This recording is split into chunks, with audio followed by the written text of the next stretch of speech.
She actually called me and said, hey, they're looking for a new executive director at the DAC. And so I said, what's the DAC?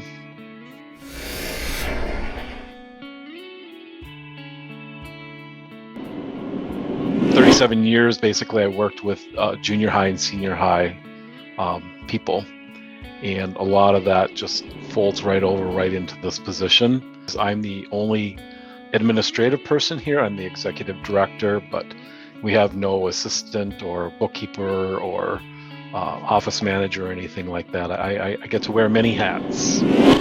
As in my previous career and as in this career, it's a lot about relationships, different churches. Holy Family in St. Louis Park for 12 years. St. Thomas Aquinas in St. Paul Park for 8 years, Buffalo for about 6 or 7 years. And then I left the area and went up to Avon for 7, and then Sauk Rapids. And then I was only there for a couple years, and my parents got sick and one of them died, and I had to move back to the cities. And that's why I ended back up at St. Margaret Mary in Golden Valley until I moved up here then. I believe that we may be the smallest DAC in the state of Minnesota. We have 16 clients. Not all of them come every day. And including myself, we have 6 staff. So we have 5 DSPs. And most of those DSPs work, 2 of them work 5 days a week. 1 works 4 days, 1 works 3 days, and 1 works 1 day. So our staff to client ratio is really close. And we always manage to have enough staff here, but if one of them wouldn't be here, I'd be out on the floor learning new things, and I have been. The wood shop that's attached onto the back of the building, and it is a metal insulated metal building. That's where they make and produce all the crafts. It's a full-blown wood shop with a table saw, bandsaw, this saw, and all those types of things. And our youngest client is 20 years old, and our oldest client is 77. Some of them are the kids, and some of them are the parents, if you will. And I've had experience dealing with both of them, and a lot of it's just, being open, being transparent, and communicating with both the clients, no matter how old they are, and communicating with the staff. Some days I kind of have to go to the front door and make sure there's not a steeple above this front door.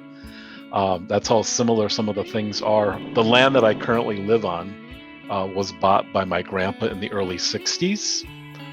He bought the 40 acres out in the woods as a hunting area to go to. Paid some ridiculously low price for it because at that time land was not very valuable up here.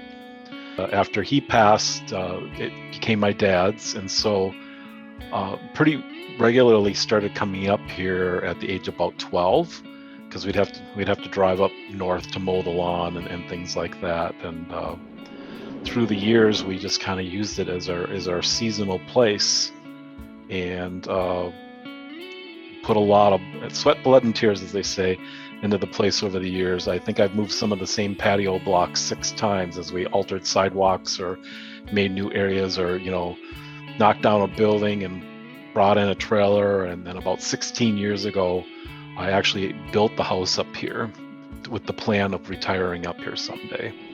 The retirement didn't come early, but the move did, which was great.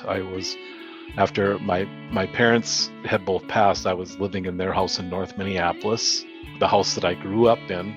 Well, we just sold it last spring. I knew I wanted a little more space. It's one of the big things that you should be doing in youth ministry, and a lot of churches do a great job at that, are called mission trips.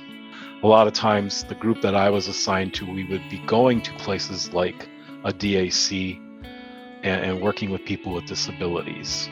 I didn't know it at the time that it was setting me up for the future, but it was a good way to be introduced to it. We decided to have an open house, so we wanted to get people in here.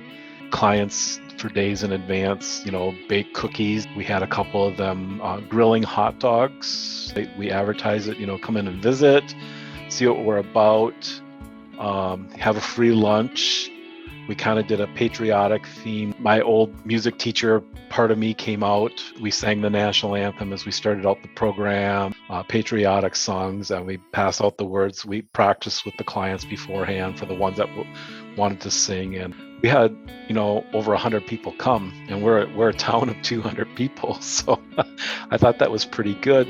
The people up here are just a real joy to serve. One of my former students from Buffalo, who's like in his 30s now, is in youth ministry. He says, "I'm so excited for you, Tim. I just know you're going to move up there and you're going to love those people just like you love the kids." And that's really true. When they're not here, I miss them.